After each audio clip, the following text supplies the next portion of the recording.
అందరికీ నమస్కారం. నేను మీ గోపాల్ అయ్యంగార్. శ్రీమతే రామానుజాయ నమః. 16వ తారీఖు మార్చి నెల 2025 నుంచి 22వ తారీఖు మార్చి నెల 2025 వరకు మేషరాశి నుంచి మీనరాశి వరకు వార ఫలాలు ఎలా ఉందో ఈ రోజు తెలుసుకుందాం. ముఖ్యమైన విషయం, చాలా ఇంపార్టెంట్ విషయం మీకు చెప్పాలి. రాహు కేతు ఎప్పుడైతే పైన రాహు ఉండి కింద కేతు ఉంటాడో దానిని రాహుగ్రస్త కాలసర్ప దోషం అంటారు. 30వ తారీఖు ఈ నెల మార్చి నాడు శని మీనరాశిలోకి వెళ్ళిపోతాడు. వెళ్ళినప్పుడు రాహు కేతు మధ్యలో అన్ని గ్రహాలు వచ్చినట్టుగా మనకు లెక్క. అందులో రాహు చాలా తొందరలోనే కుంభరాశిలోకి రాబోతున్నాడు మీనరాశి నుంచి. అదొక చాలా ఇంపార్టెంట్ పాయింట్. మే మంత్లో కేతు కూడా సింహరాశిలోకి వస్తున్నాడు. రాహు కేతు మధ్యలో అన్ని గ్రహాలు పుష్కలంగా నిండిపోయి ఉన్నాయి. ఇది రాహుగ్రస్త కాలసర్ప దోషం అనేది మంచిది కాదు.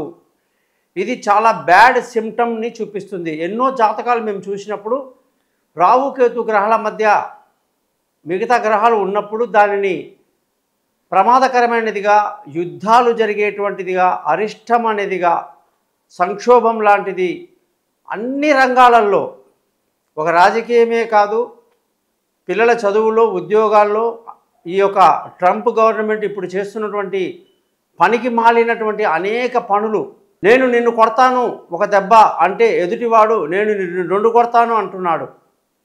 భారతదేశం మీద నేను ఇంత తారీఫ్ వేస్తానంటే భారతదేశం అమెరికా మీద వేయాల్సిన తారీఫ్ అది వేస్తుంది. చైనా అలాగే ఉంది. అన్ని దేశాలు కూడా అమెరికాని ఒంటరిగా చేసే పరిస్థితి, ఆర్థికంగా సంక్షోభం లేవనెత్తే పరిస్థితి, అన్ని ధరలు కూడా ప్రియమయ్యేటువంటి అవకాశాలు, ఉద్యోగంలో సంక్షోభాలు, ప్రజల్లో ఆందోళన తెచ్చేటువంటి ట్రంప్ గవర్నమెంట్ తీసుకునే అనేక నిర్ణయాల వల్ల మొత్తం ప్రపంచానికే ఎఫెక్ట్ అయ్యే అవకాశాలు కూడా రాజకీయంగా ఉన్నాయి.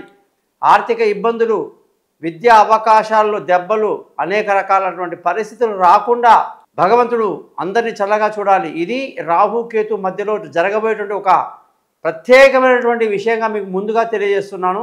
30వ తారీఖు ఎప్పుడైతే శని మీనరాశిలోకి వెళ్ళిపోతున్నాడో అప్పుడు రాహు మెల్లమెల్లగా పూర్తిగా కిందికి వచ్చేస్తున్నాడు కుంభరాశిలోకి. దానివల్ల పూర్తి ప్రతిష్టంభన ఏర్పడకుండా మరి మిగతా ఎన్ని గ్రహాలన్నా ఈ రాహుకేతుని దాటుకుని వచ్చేస్తున్నాయా అని చూస్తే కుజుడు మిథున రాశిలోనే అలాగే ఉండిపోయాడు. గురువు 15వ తారీఖు నాడు మిథున రాశిలోకి వెళ్తున్నాడు, అది కూడా లోపలే ఉంటున్నాడు రాహుకేతు మధ్యలో. సూర్యుడు ఇప్పుడే కుంభరాశిలోకి ఈ వారం వచ్చాడు ఈరోజు. మరి కుంభరాశిలో సూర్యుడు ఒక నెల, మేషంలో ఒక నెల, వృషభంలో ఒక నెల, మిథునము కర్కాటకం అనేసరికి 6 నెలలు ఇక్కడే అయిపోయింది. అక్కడ చూస్తే బుధుడు మీనంలో ఉన్నాడు, ఆయనకి అలాగే 5-6 నెలలు టైం పడుతుంది. శుక్రుడికి అదే టైం పడుతుంది. మరి ఇటువంటి పరిస్థితి మంచిది కాదు అని ఒకటి ముఖ్యంగా తెలియజేస్తూ అందరూ కూడా తమ తమ ఇష్టదైవాన్ని ప్రార్థిస్తూ మంచి జరగాలని కోరుతూ వాళ్ళ కుటుంబాల గురించి ఆలోచించాల్సిన ముఖ్యమైన విషయం హెచ్చరిస్తున్నారు. రెండోది, సూర్యుడు కుంభరాశిలోకి వచ్చేసాడు కాబట్టి 12 రాశులకు వాటి ప్రభావం ఎలా ఉందో ఈరోజు మనం తెలుసుకుంటాం అన్నమాట.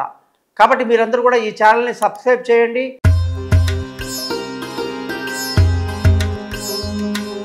16వ తారీఖు మార్చి 2025 నుంచి 22వ తారీఖు మార్చి 20 వరకు మకర రాశి వాళ్ళకి వారఫలం ఎలా ఉందో ఈరోజు తెలుసుకుందాం. మకర రాశి వాళ్ళందరికీ కూడా సూర్యుడి యొక్క స్థితి, అష్టమాధిపతి సూర్యుడు ఇప్పుడు 3వ ఇంట్లోకి వెళ్ళాడు. కొందరు చెప్తారు పాపులు పాపస్థానంలో ఉంటే చాలా మంచిది అని. కానీ అష్టమం అనేది ఎప్పటికీ మంచిది కాదు. అయినప్పటికీ గతంలో కన్నా కూడా ఈ వారం సూర్యుడు అనుకూలంగానే ఉన్నాడని చెప్పాలి. ఈ వారం అంతా ఎంతో సంతోషంగా ఆనందంగా గడుపుతారు, విందులు వినోదాల్లో పాల్గొంటారు. 30వ తారీఖు మార్చి నెల శని ఎప్పుడైతే మీనరాశిలోకి వెళ్తాడో ఇక ఈ రాశి వాళ్ళని మనం పట్టలేం. అనేక రకాలుగా ధన ఆదాయం, ఒకటి కాదు రెండు కాదు, అనేక రకాలుగా బాగా డబ్బు సంపాదిస్తారు. ద్వితీయ స్థానంలో ఉన్న శని కన్నా తృతీయ స్థానంలో ఉన్న శని చాలా మేలు చేస్తాడనమాట. మకర రాశి వాళ్ళకి చాలా మంచి రోజులు జరగబోతున్నాయి.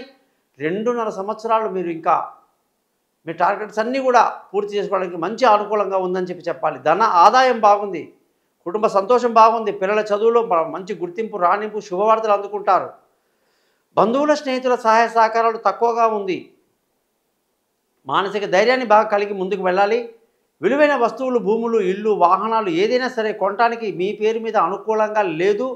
జాతక పరిశీలన చేసి అటువంటి ఇన్వెస్ట్మెంట్ చేయటం మంచిది. తొందరపాటు పనికిరాదు. తల్లి ఆరోగ్యం పట్ల కూడా శ్రద్ధ వహించాలి. వాళ్ళకి ఇబ్బందులు ఎక్కువగా అవకాశాలు ఉంటాయి. సంతానంలో చెప్పిన మాట వినకుండా మొండికేసేవాళ్ళు, ఏ పని చేయకూడదంటే ఆ పని చేస్తానంటారు. ప్రయాణాల్లో ఇబ్బందులు, తెలివి తక్కువ నిర్ణయాలు తీసుకోవడం, లేనిపోని ప్రాబ్లమ్స్లో కావాలని ఇరుక్కోవడం లాంటివి జరుగుతాయి. జాగ్రత్తగా ఉండాలి. విదేశీయానాలు కొంచెం ఆగితే మంచిదని నా ఉద్దేశం. ఆరోగ్యం చాలా బాగుంది. శత్రువులు మిత్రులవుతారు. అప్పుల పాలు కారు. అప్పులని తీరే మార్గాలు ఆలోచిస్తారు. బ్రహ్మాండంగా ఉంది. భార్యాభర్తల మధ్య చక్కటి సయోధ్య కలిగి సంతోషంగా ఆనందంగా ఈ వారం అంతా గడుపుతారు. ప్రేమికులకు ఎంతో అనుకూలంగా ఉంది. పార్ట్నర్షిప్లో వ్యాపారాలు కలిసి వస్తాయి. దూరంగా ఉన్న భార్యాభర్తలు కలుసుకోవడానికి అవకాశాలు ఎక్కువగా ఉన్నాయి. చాలా బాగుంది భాగస్వామ్యం. అదృష్టంగానే చూసుకుంటే ఈ వారం అదృష్టం బాగా తక్కువ. మనం ఎంత కష్టపడితే అంత రిజల్ట్ వస్తుంది. అంతేగాని అదృష్టం కలిసి రాదు. దయచేసి అదృష్టం మీద మాత్రం డిపెండ్ అవ్వకండి. తండ్రి పెద్దల సహాయ సహకారాలు పెద్దగా లభించదు.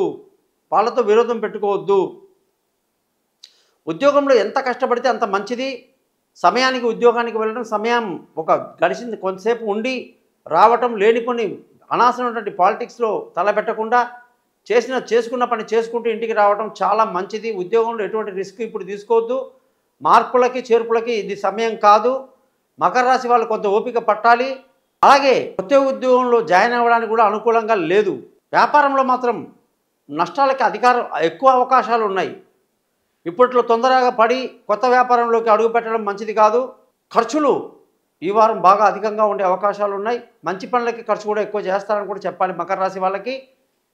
మీరందరూ కూడా మీ జాతకాలు తెలుసుకోండి. 50 పేజీల జాతకం మీకు PDF చేస్తాను. 15 నిమిషాలు మీ జాతకం చదివి వినిపిస్తాను. పరిహారాలు చెప్తాను. ఈ ఛానల్ని సబ్స్క్రైబ్ చేయడం మర్చిపోద్దు. మీ గోపాలయ్య గారు. నమస్కారం.